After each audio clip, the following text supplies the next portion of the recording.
galerinha, como é que vocês estão? Olha, eu espero que todos estejam bem, preparados, tranquilos para estudar essa disciplina maravilhosa que é a biologia. Aproveita, pega o caderno, porque nós vamos ter várias oportunidades de estar reestudando esses conteúdos relacionados à embriologia. Nós estamos falando do estudo do embrião, da formação e do desenvolvimento do embrião. Tá? Então a gente vai dar continuidade à embriologia, só que agora a gente vai falar mais especificamente a respeito da embriologia do anfioxo. Tá? Pessoal, a embriologia do anfioxo, a embriologia dos anfíbios, das aves, de outros animais, ela é muito parecida. Então, eu aproveitei esse conteúdo geral de embriologia, eu mostrei para vocês o geralzão, tá? E agora a gente vai mostrar a embriologia de cada um desses animais cordados. Por exemplo, a gente vai falar da embriologia do anfioxo, mas depois a gente vai estar falando da embriologia dos anfíbios, dos répteis e por aí vai. Por que eu estou fazendo isso? Por ser conteúdos semelhantes, vocês vão ver as mesmas palavras e vocês vão voltar a lembrar aquilo que eu já falei anteriormente, tá? Porque como a embriologia tem muitos nomes complicados, as pessoas nunca ouviram falar, isso você vai assimilando melhor, tá? Com o tempo você vai anotando e você vai relembrando o que eu tenho explicado nas aulas anteriores, tá bom? Então a gente vai falar hoje sobre o anfioxo, tá? Um animal pouco conhecido. Quando a gente fala de anfioxo, geralmente as pessoas acham que é um peixe, mas não é um peixe. É um animal diferente. Ele pertence ao grupo dos cordados. Vamos lembrar que na natureza existem, atualmente são classificados 5 reinos, né? Reino Animalia, Reino Plantae, que é das plantas, Reino Protista, Monera e o Reino Fungi, que é dos fungos. Então, dentro do Reino Animalia eu tenho vários filos, que são as chamadas divisões, tá? No Reino Animalia tem mais de 30 filos. E no ensino médio nós estudamos 9 filos. A gente vai estudar aqui, tá? A gente estuda, por exemplo, um desses 9 filos é o filo dos cordados, tá bom? Escreve-se Chordata, C-H-O-R-D-A-T-A, Chordata, mas a pronúncia é cordata, como se fosse um C, tá bom? Então, os anfioxos, o animal anfioxo vai ser estudado nessa aula. A gente vai entender as características do anfioxo, principalmente com relação às características reprodutivas. A gente vai mostrar a classificação embriológica do anfioxo. O que é a classificação embriológica? São características do processo de desenvolvimento embrionário desse anfioxo, tá? A gente vai falar também do desenvolvimento embrionário dele, principalmente, além das características, a maneira como ele se desenvolve na formação do embrião. E por que nós estudamos o anfioxo? O anfioxo, por ser um animal cordado, ele vai ter um desenvolvimento embrionário semelhante a todos os outros animais cordados. Só que ele é um indivíduo mais simples, tá? Menos complexo. E por ser menos complexo, fica mais fácil da gente estudar a embriologia dele, tá? Então, primeiramente, o que é o anfioxo? Como vocês podem ver, é um animalzinho parecido com um peixe.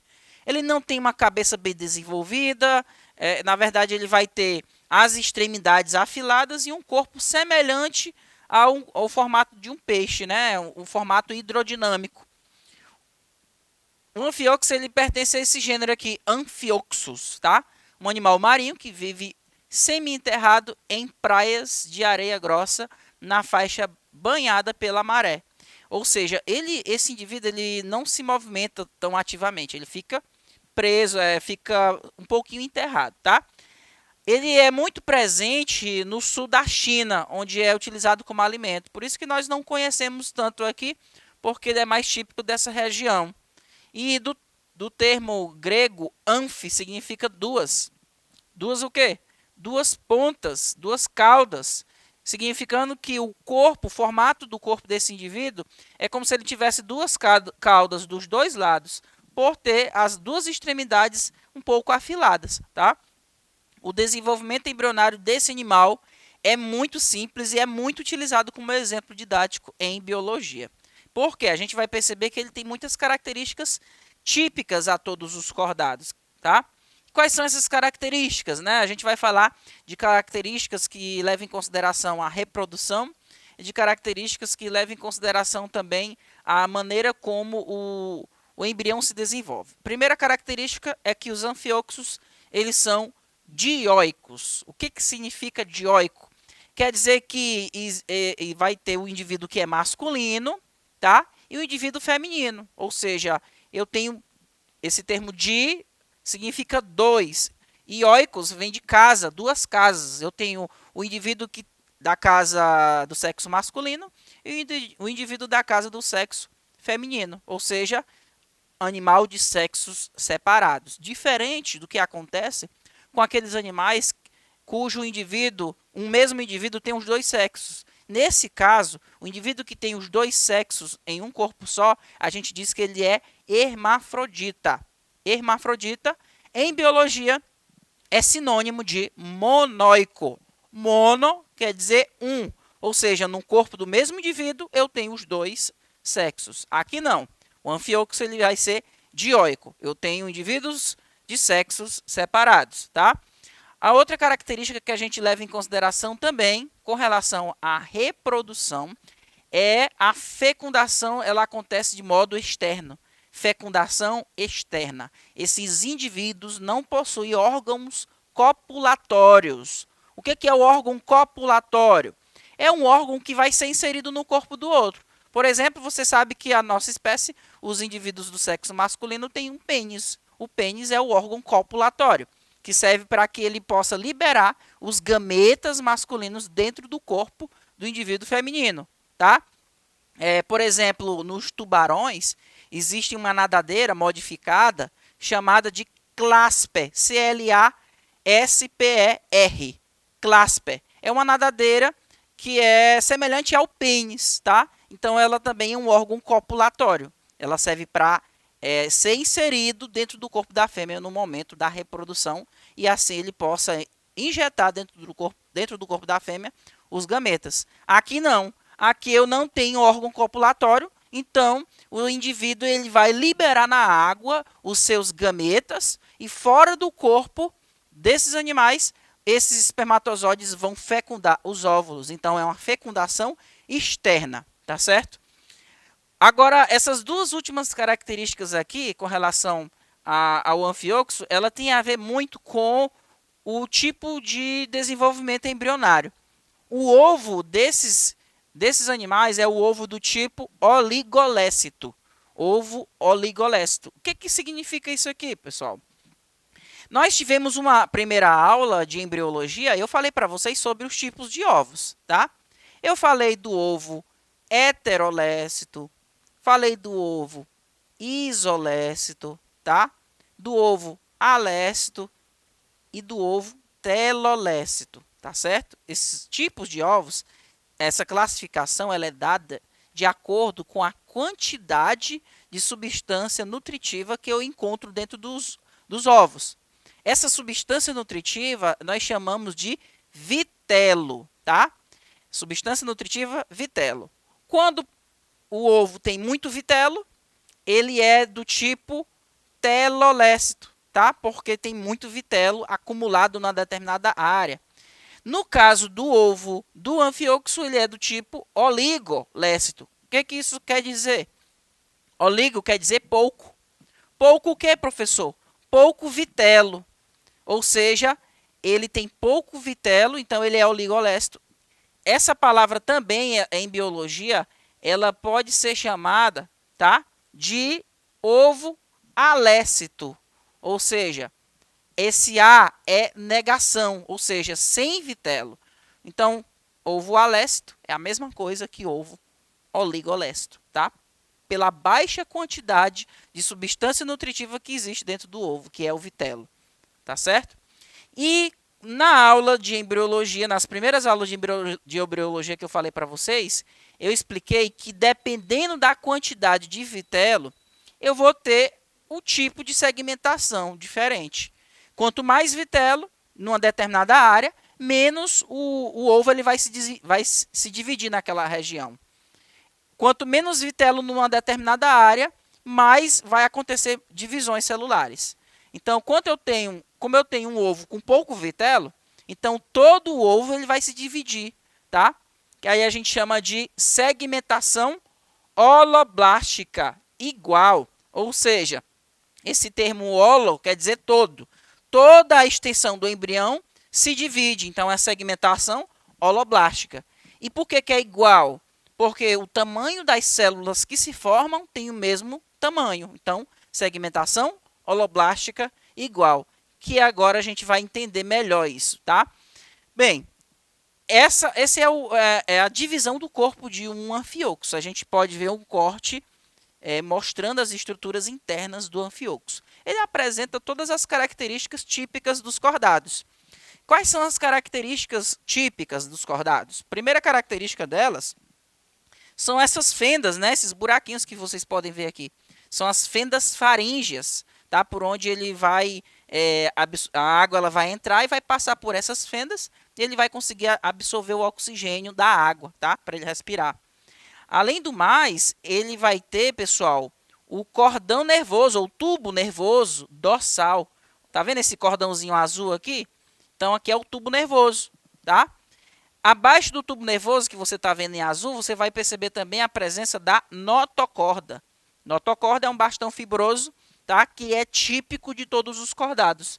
Por isso que a palavra cordado vem justamente dessa estrutura, notocorda, tá? Ou corda dorsal, que é a mesma coisa. A outra característica do anfíoxo é a cauda pós-anal, ou seja, após o ânus eu tenho uma cauda. Essa aqui é uma característica que é presente em todos os cordados, pelo menos em alguma fase da vida do corpo desse indivíduo, tá? Nós, por exemplo, seres humanos, nós tivemos uma cauda pós-anal quando ainda éramos embriões, tá certo? Então, esse é o anfíoxo, tá? E a principal característica que a gente leva em consideração aqui é a presença da notocorda e do tubo nervoso, tá certo? Agora a gente vai relembrar um pouco do desenvolvimento embrionário. Esse desenvolvimento embrionário do anfíoxo, como eu falei para vocês, ele é estudado porque é muito semelhante ao que ocorre em todos os outros cordados. Primeiramente, quando o espermatozoide fecunda o óvulo, a primeira célula que se forma é o zigoto, que é a mesma coisa que célula ovo, tá certo?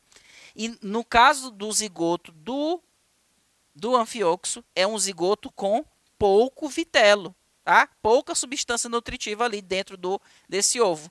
Então, como ele tem pouco vitelo, todo o ovo ele vai sofrer divisão celular, tá? Então, você vai perceber que ele vai formar células, né? Quando ele começar a sofrer clivagem ou segmentação, as células vão se dividir, ó, em toda a extensão do embrião. Então, aqui eu tive uma primeira segmentação, uma segunda segmentação, né? Porque na primeira segmentação, uma célula se divide em duas, depois duas em quatro, né? Depois 4 células se dividem em 8, 8 em 16. Aí eu vou ter uma primeira fase aqui, que é a fase de mórula, tá? Eu tenho várias células e percebam, todas essas células são do mesmo tamanho. Então, é uma segmentação holoblástica. Por quê? Porque todo embrião está sofrendo divisão. Eu não estou vendo divisão celular só num pedacinho do embrião. Não, é em toda a extensão do embrião, tá certo? E é igual. Por que é igual? Os tamanhos das células são do mesmo tamanho, tá? Então, aqui eu tenho a mórula. Qual é a característica da mórula? Não tem cavidade dentro desse embrião. As células estão todas unidas. E uma coisa muito importante, uma informação muito importante que vocês devem saber, é que essas células da mórula, elas não têm função. Na verdade, elas ainda estão indiferenciadas, sem uma função definida. Elas podem se transformar em qualquer célula do embrião, do corpo do indivíduo, tá? São células tronco, totipotentes. O que é uma célula totipotente? Se eu pegar uma célula dessa e colocar ela perto de uma célula nervosa, né, ela vai se transformar em uma célula nervosa, um neurônio, tá? Se eu tirar uma célula dessa e colocar ela próxima de uma célula muscular, essa célula se transforma em uma célula muscular. Então, existem pesquisas com células-tronco em que os cientistas eles estão tentando pegar células-tronco e comandar a diferenciação ou a especialização dessas células para que elas se transformem em qualquer célula que eles quiserem. Um grande benefício que isso poderia fornecer é no caso de pessoas que têm lesões cerebrais ou lesões no sistema nervoso. Por exemplo, o cara cai de cavalo, ele tem uma lesão, por exemplo, na medula espinhal. Então, nós sabemos que os neurônios eles não são regenerados. Então, para tentar regenerar essa lesão que acontece no tecido nervoso, os cientistas estão tentando descobrir uma maneira de cultivar células nervosas para incorporar nesse tecido que foi lesionado, tá? Então, só que nós caímos aqui numa polêmica, porque quando se tira células-tronco aqui do embrião, células-tronco embrionárias, o embrião morre, tá? No caso do embrião humano. Então, aí tem a polêmica. Será que a gente vai matar embriões, matar indivíduos para tentar salvar a vida de outros? Então, a gente entra nessa polêmica, tá? Então, aqui a fase de mórula não tem cavidade, tá? Com o tempo, essas células aqui, elas vão continuar se dividindo e elas vão começar a acumular um líquido, tá? No meio do embrião. E aí ela vai formar a fase de blástula, tá? A blástula, nós temos aqui um acúmulo de líquido no meio do embrião. Nesse espaço aqui, pessoal, a gente chama de blastocele. Ele é chamado de blastocele. Por que blastocele? O termo, olha aqui, ó, blastocela, tá? Ou blastocele. Essa palavrinha aqui, essa terminação de cele, vem de espaço. Espaço. E blasto quer dizer blástula, ou seja, um espaço que tem dentro da blástula, tá? Beleza, agora, esse embrião ele vai continuar a se desenvolver e você vai perceber que tem aqui células de menor tamanho e células de maior tamanho. Essas células de menor tamanho, elas são chamadas de micrômeros, tá? As células de maior tamanho são células chamadas de macrômeros, beleza? Aí, continuando, olha aqui, ó, essa blástula do anfioxo, ela vai sofrer o processo de gastrulação. O que é a gastrulação? É a formação da gástrula, que é uma próxima fase. Então, o que vai acontecer? Veja que o embrião parecia uma bola, né, pessoal? Uma bola cheia. E com o tempo essa bola ela vai sofrer um achatamento numa determinada área, tá? Ela vai sofrer a gastrulação por embolia. O que é isso? Quando uma determinada área do embrião vai sofrer um achatamento para dentro e aí, ó, a blastocele, esse espaço de dentro do embrião vai desaparecer. Porque quando você aperta, né, quando o embrião ele joga esse ladinho mais para dentro, esse espaço interno vai sumir. E vai surgir uma nova cavidade, que é essa cavidade aqui, ó, que foi resultante dessa invaginação que esse embrião sofreu. E aí você percebe que formaram-se duas camadas. Uma camada mais externa e uma camada mais interna, que está pintada de amarelo, tá? Essa camada mais externa é um folheto embrionário, assim como a camada interna também é um folheto embrionário. Então, o que acontece na gastrulação? Formação dos folhetos embrionários. Inicialmente, formam-se dois folhetos embrionários. Quais são? A ectoderme, que é o folheto mais externo, e a endoderme, que é o folheto mais interno. Esse espaço interno aqui é o chamado arquêntero, tá? O que significa a palavra arquêntero? Significa intestino primitivo. É o início da formação do intestino desse animal, tá certo? E aí, pessoal, nós temos a formação dos folhetos embrionários, que é a gástrula. Professor, qual é a importância desses folhetos embrionários? Cada folheto vai dar origem a um grupo de órgãos no embrião, tá? E aí depois, pessoal, o que vai acontecer? Uma região do embrião, que é mais achatada, vai ser chamada de placa neural. Ela vai sofrer uma nova invaginação, vai se fechar em torno dela e vai formar o sulco neural, né, que vai dar origem ao tubo nervoso. E esse tubo nervoso, posteriormente, tá? Ele vai estar próximo às células aqui, ó, do mesoderma. O mesoderma é um terceiro folheto embrionário. Esse mesoderma ele vai se fechar em torno dele e vai dar origem ao celoma.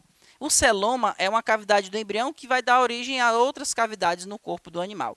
Tá? Então, esse é o desenvolvimento do anfíoxo. A gente viu até a formação da gástrula. Espero que vocês tenham entendido, pessoal. Até mais. Tchau, tchau.